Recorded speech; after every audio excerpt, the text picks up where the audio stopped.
மாவட்டங்களுக்கு மண் சரிவு அபாய எச்சரிக்கை. இலங்கையில் சினிமா பாணியில் கொல்லப்பட்ட மூதாட்டி விசாரணையில் பல திடுக்கிடும் தகவல்கள். கொலையாளியின் கொடூரம். முதல்வர் விஜய் அமைச்சரவை விரிவாக்கம். விசிக முஸ்லிம் லீக் அமைச்சர்கள் பதவியேற்பு. 100 கிலோமீட்டர் இலக்கை துல்லியமாக தாக்கும் வாயு அஸ்த்ரா 1 ஏவுகணை சோதனை வெற்றி. ஈரான் போரை தொடரலாமா வேண்டாமா? ராம் நெதன்யாகு காரசார விவாதம். ஸ்டாலின் வெற்றியை எதிர்த்த வழக்கு. சுப்ரீம் கோர்ட் நீதிபதிகள் திடீரென விலகல்.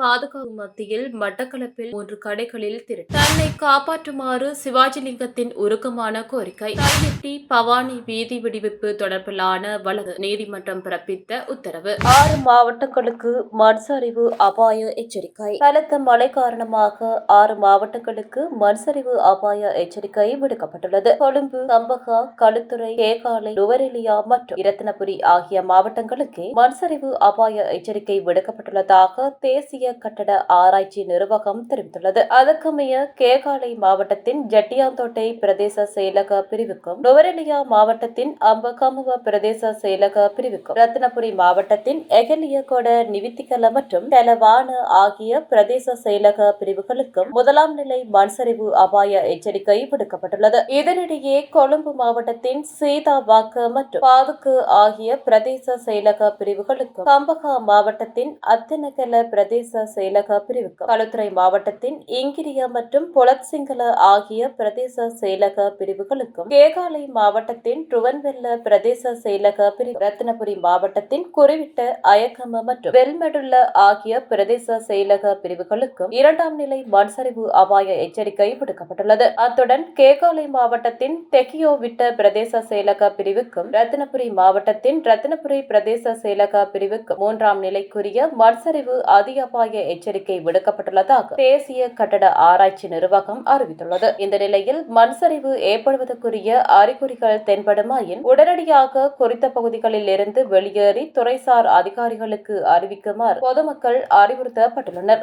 இலங்கையில் சினிமா பாணியில் கொல்லப்பட்ட மூதாட்டி விசாரணையில் பல திடுக்கிடும் தகவல்கள். கொலையாளியின் கொடூரம். நீர்கொழும்பு சீதுவையில் உள்ள வீடு ஒன்றில் தனியாக வசித்து வந்த வயதான மூதாட்டி சினிமா பாணியில் கொடூரமாக கொலை செய்துள்ளதாக போலீசார் தெரிவித்துள்ளனர். 69 வயதுடைய பெண்ணின் கழுத்தை கம்பியால் நேர்த்து அவர் உயிரிழப்பதற்கு முன்னரே பொலித்தீன் பையில் அடைத்து கொலை செய்யப்பட்டுள்ளார் என போலீசார் தெரிவித்துள்ளனர். இதன்போது வீட்டில் இருந்த தங்க நகைகளை கொள்ளையடித்து சென்ற சந்தேக நபர் நேற்று போலீசாரால் கைது செய்யப்பட்டுள்ளார். குறித்த பெண்ணின் வீட்டின் கூரையை பழுது பார்ப்பதற்காக வந்த நபரே இந்த கொலையை செய்துள்ளதாக போலீசார் தெரிவித்துள்ளனர். கொலை செய்த நபர் கடுமையான போதைப்பொருள் பாவனைக்கு அடிமையானவர் என்பதும் விசாரணைகளில் தெரியவந்துள்ளது. இந்த சம்பவத்தில் கொலையில் தேவநெத்தி கர்லி சந்திராவதி என்ற 69 வயதுடைய தாயாரே உயிரிழந்துள்ளார். வயோதிப பெண்ணை கொலை செய்து கொள்ளையடிக்கப்பட்ட தங்க நகைகளை விற்பனை செய்து பெற்ற பணத்தில் போதைப்பொருள் பயன்படுத்தியுள்ளார். மேலும் தனது பிள்ளையின் நோயொன்றுக்கான மருத்துவ செலவுகளுக்கு அந்த பணத்தை பயன்படுத்தியதாகவும் சந்தேக நபர் போலீசாரிடம் வாக்குமூலம் அளித்துள்ளார். இந்த கொலை சம்பவம் நேற்று முன்தினம் இரவு வேளையில் இடம்பெற்றுள்ளது. இதற்கு சில நாட்களுக்கு முன்னர் சந்தேக நபர் பெண்ணின் வீட்டின் கூரையை பழுது பார்ப்பதற்காக வந்துள்ளார். இந்த நிலையில் அந்த பெண் வீட்டில் தனியாக வசிப்பதையும் அவரிடம் தங்க நகைகள் இருப்பதையும் அவர் தெரிந்து கொண்டுள்ளார். நேற்று முன்தினம் இரவு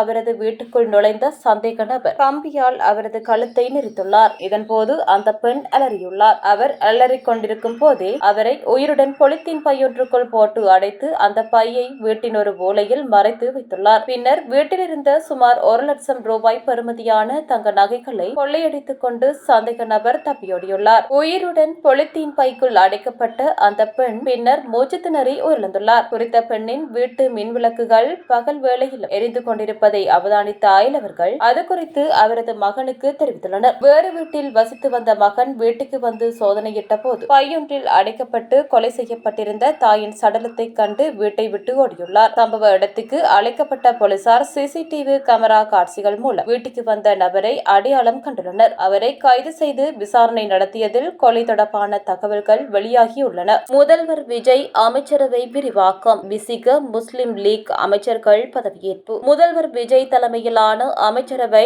இன்று மேலும் விரிவாக்கம் செய்யப்பட்டது. விசிக எம்எல்ஏ வன்னியரசு, முஸ்லிம் லீக் எம்எல்ஏ ஷாஜகான் அமைச்சர்களாக பதவியேற்றுக் கொண்டனர். தமிழகத்தில் 72 ஆண்டுகளுக்கு பின் முதல்வர் விஜய் தலைமையில் கூட்டணி அரசு அமைந்துள்ளது. காங்கிரஸ் கட்சியைச் சேர்ந்த இருவர் உட்பட 23 அமைச்சர்கள் நேற்று புதிதாக பதவியேற்றனர். முஸ்லிம் லீக் மற்றும் விடுதலை சிறுத்தைகள் கட்சியை சேர்ந்த தலா ஒருவர் இன்று அமைச்சராக பதவியேற்றனர். அவர்களுக்கு கவர்னர் அர்லேக்கர் பதவி பிரமாணம் செய்து வைக்கிறேன். முஸ்லிம் லீக் எம்எல்ஏ ஷாஜகான் இறைவன் மீது ஆணையிட்டு உறுதிமொழி கூறி அமைச்சராக பதவியேற்றார். இவருக்கு சமூக நீதித்துறை ஒதுக்கீடு செய்யப்பட்டுள்ளது. பிசிக எம்எல்ஏ வன்னியரசு உளமாற உறுதி கூறி அமைச்சராக பதவியேற்றார். சிறுபான்மையினர் நலத்துறை ஒதுக்கீடு செய்யப்பட்டுள்ளது.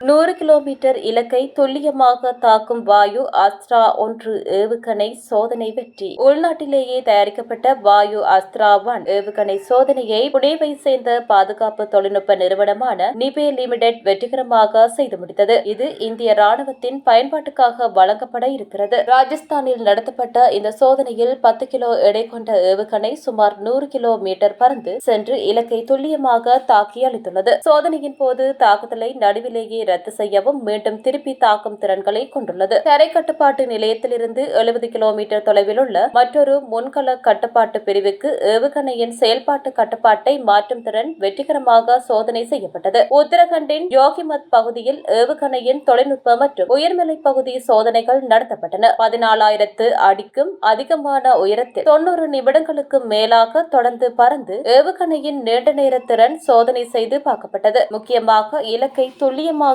தாக்கி அளித்த பிறகு இந்த ஏவுகணை மீண்டும் பயன்படுத்தும் திறனை கொண்டது. முன்னதாக மே 18 மற்றும் 19 ஆகிய தேதிகளில் உள்நாட்டிலேயே தயாரிக்கப்பட்ட சூரியஸ்ரா ராக்கெட்டுகளின் ஏவுதல் சோதனைகளை இந்த நிறுவனம் வெற்றிகரமாக நடத்தியது. இந்த ராக்கெட்டுகள் 150 கிலோமீட்டர் மற்றும் 300 கிலோமீட்டர் தூரம் வரை சென்று தாக்கும் வரம்பை கொண்டவை என்பது குறிப்பிடத்தக்கது. ஈரான் போரை தொடரலாமா வேண்டாமா? ட்ரம்ப் நெதன்யாகு காரசார விவாதம். மேற்காசிய நாடான ஈரான் மீதான ராணுவ நடவடிக்கையை கையாள்வதில் அமெரிக்கா இஸ்ரேல் இடையே லேசான முரண்பாடுகள் எட்டி பார்ப்பதாக சர்வதேச அரசியல் நிபுணர்கள் தெரிவித்துள்ளனர். ஈரான் மீது உடனடியாக கடுமையான ராணுவ தாக்குதலை தொடுத்து அதன் அணு ஆயுத கனவை தகர்க்க வேண்டும் என்பதில் நெதன்யாகு உறுதியாக உள்ளார். ஆனால் ட்ரம்போ தூதரக ரீதியிலான பேச்சுக்கு இன்னும் ஒரு வாய்ப்பு கொடுத்து பார்க்கலாம் என்ற தொனியில் காய் நகர்த்தி வருகிறார். சமீபத்தில் கூட வளைகுடா நாடுகளின் கோரிக்கையை ஏற்று ஈரான் மீதான ஒரு திட்டமிடப்பட்ட ராணுவ தாக்குதலை ட்ரம்ப் தற்காலிகமாக ஒத்திவைத்தார். இந்நிலையில் இஸ்ரேலின் முன்னணி செய்தி நிறுவனமான சேனல் 12 வெளியிட்டுள்ள தகவலின்படி ட்ரம்பும் நெதன்யாகுவும் நேற்று முன்தினம் நள்ளிரவில் மிக நீண்ட மற்றும் காரசார உரையாடலை நிகழ்த்தியது தெரியவந்துள்ளது. ஈரான் போரின் அடுத்த கட்ட நகர்வு குறித்து இரு தலைவர்களும் ஒரு மிக முக்கியமான இறுதி முடிவை எடுக்கும் தருணத்தில் இருப்பதாக அந்த செய்தி தெரிவிக்கிறது. ட்ரம்ப் மற்றும் நெதன்யாகு ஆகிய இருவருக்கும் இடையே கடந்த 3 நாட்களில் நடக்கும் இரண்டாவது பேச்சு இதுவாகும். முன்னதாக தன் சீன பயணம் மற்றும் அந்நாட்டு அதிபர் ஷி ஜின்பிங்குடனான சந்திப்பு குறித்து நெதன்யாகுவிடம் விரிவாக விவாதித்ததாக கூறப்பட்டது. அதைத் தொடர்ந்து தற்போது மீண்டும் நள்ளிரவில் அவசர ஆலோசனை நடந்துள்ளது. ஸ்டாலின் வெற்றியை எதிர்த்த வழக்கு சுப்ரீம் கோர்ட் நீதிபதிகள் திடீரென விலகல். சென்னை கொளத்தூர் சட்டசபை தொகுதிக்கு கடந்த 2011 நடந்த தேர்தலில் திமுக தலைவர் ஸ்டாலின் வெற்றி பெற்றதை எதிர்த்து தொடரப்பட்ட வழக்கில் முக்கிய திருப்பமாக உச்சநீதிமன்ற நீதிபதிகள் இருவரும் இவ்வழக்கில் இருந்து விலகுவதாக அறிவித்துள்ளனர். தமிழகத்தில் கடந்த 2011 நடந்த சட்டசபை தேர்தலின் போது சென்னை கொளத்தூர் தொகுதியில் இருந்து திமுக தலைவர் ஸ்டாலின் போட்டியிட்டார். இவரை எதிர்த்து அதிமுக சார்பில் சாய்தை துரைசாமி களமிறங்கி இருந்தார். தேர்தல் முடிந்து முடிவுகள் வெளியான நிலையில் ஸ்டாலின் வெற்றி பெற்றதாக அறிவிக்கப்பட்டது. ஆனால் ஓட்டுக்கு பணம் கொடுத்து வாக்காளர்களுக்கு பரிசு பொருட்களை வழங்கி பல்வேறு முறைகேடுகளில் ஈடுபட்டு இந்த தேர்தலில் அவர் வெற்றி பெற்றதாக சாய்தை துரைசாமி குற்றம் சாட்டினார். மேலும் தேர்தல் பணியின் போது அரசு இயந்திரங்களையும் ஸ்டாலின் தனக்கு சாதகமாக பயன்படுத்திக் கொண்டதாக கூறி சென்னை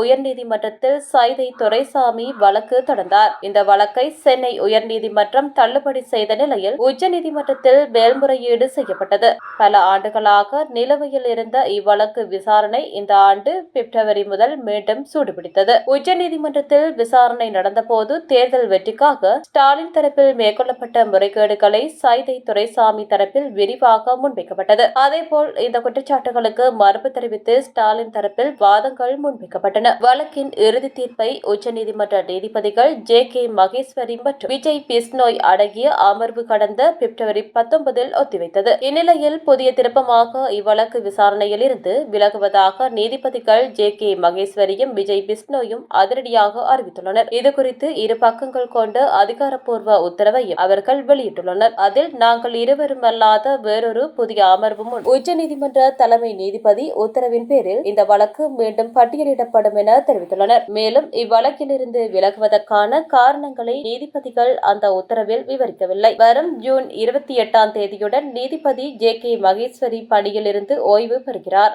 பலத்த பாதுகாப்பு மத்தியில் மட்டக்களப்பில் 3 கடைகளில் திருட்டு, பல லட்சம் பெறுமதி பொருட்கள் கொள்ளை. மட்டக்களப்பில் ஜனாதிபதி வருகையை முன்னிட்டு நகரம் முழுவதும் பலத்த பாதுகாப்பு ஏற்பாடுகள் மேற்கொள்ள இருந்த நிலையில் நகரின் மையப்பகுதியில் அமைந்திருந்த 3 வர்த்தக நிலையங்களில் திருட்டு சம்பவம் இடம்பெற்றது. தனியார் பேருந்து தரிப்பு நிலையத்துக்கு முன்பாக அமைந்திருந்த 2 புடவை கடைகள் மற்றும் ஒரு இலத்திரனியல் பொருட்கள் விற்பனை நிலையத்தின் பூட்டுகளை உடைத்து திருடர்கள் உட்புகுந்து பல லட்சம் ரூபாய் பெறுமதியான பணம் மற்றும் பொருட்களை கொள்ளையடித்து சென்றுள்ளதாக தெரிவிக்கிறது. இது சம்பவம் நேற்று முன்தினம் புதன்கிழமை அதிகாலை இடம்பெற்றுள்ளதாகவும் ஜனாதிபதி வருகையை முன்னிட்டு முக்கிய வீதிகள் மற்றும் சந்தைகளில் போலீசார் இரவு பகலாக பாதுகாப்பில் ஈடுபட்டிருந்த நிலையிலும் இந்த திருட்டு நடைபெற்றுள்ளதாகவும் குறிப்பிடுகிறது. மணிக்கூட்டு கோபுரத்தில் இருந்து சுமார் 50 மீட்டர் தொலைவில் உள்ள பிரதான தனியார் பேருந்து நிலையத்துக்கு அருகிலேயே இந்த சம்பவம் இடம்பெற்றது. திருடர்கள் கடைகளின் பூட்டுகளை உடைத்து உள்ளே நுழைந்து மேசை இழுப்பறைகளில் இருந்த பணம் மற்றும் இலத்திரனியல் பொருட்களை அபகரித்து சென்றுள்ளதாக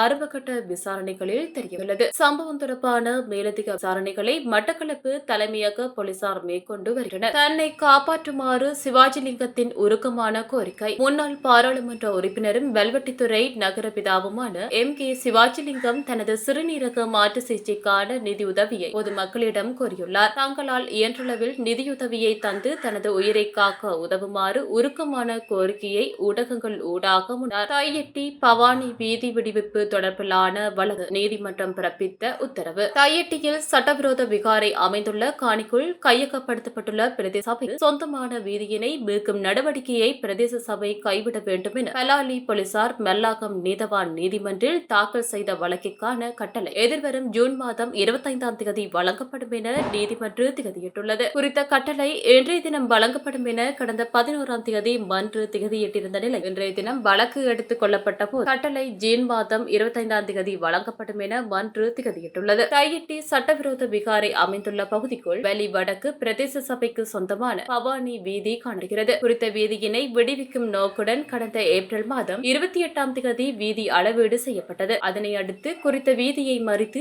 அடைக்கப்பட்டுள்ள வேலியை விகாராதிபதி அகற்ற வேண்டும் என தவறும் பட்சத்தில் பிரதேச சபை வேலியை அகற்றும் செலவினத்தை விகாராதிபதி பிரதேச சபைக்கு வழங்க வேண்டும் என தவிசாளர் கடிதம் விகாராதிபதிக்கு அறிவித்தார். அதனையடுத்து பிரதேச சபை விகாரை வேலியை அடாத்தாக அகற்ற முற்படுவதாக பலாலி போலீஸ் விகாராதிபதி முறைப்பாடு செய்திருந்தார். முறைப்பாட்டின் பிரகாரம் தவிசாளரை பலாலி போலீசார் அழைத்து வேலியை அகற்றினால் இனங்களுக்கு இடையில் பிரச்சனைகள் ஏற்பட்டு நல்லிணக்கத்துக்கு பாதிப்பு ஏற்படும். எனவே வேலியை அகற்றும் பணிகளை கைவிட வேண்டும் என அச்சுறுத்தும் தொனியில் கூறியுள்ளனர். அதற்கு தவிசாளர் மறுப்பு தெரிவித்து பிரதேச சபைக்கு சொந்தமான வீதியை விகாராதிபதியே அடாத்தாக கையகப்படுத்தி வைத்திருப்பதாகவும் வீதியை விடுவிக்க நடவடிக்கை எடுப்போம் என உறுதியாக கூறியிருந்தார்.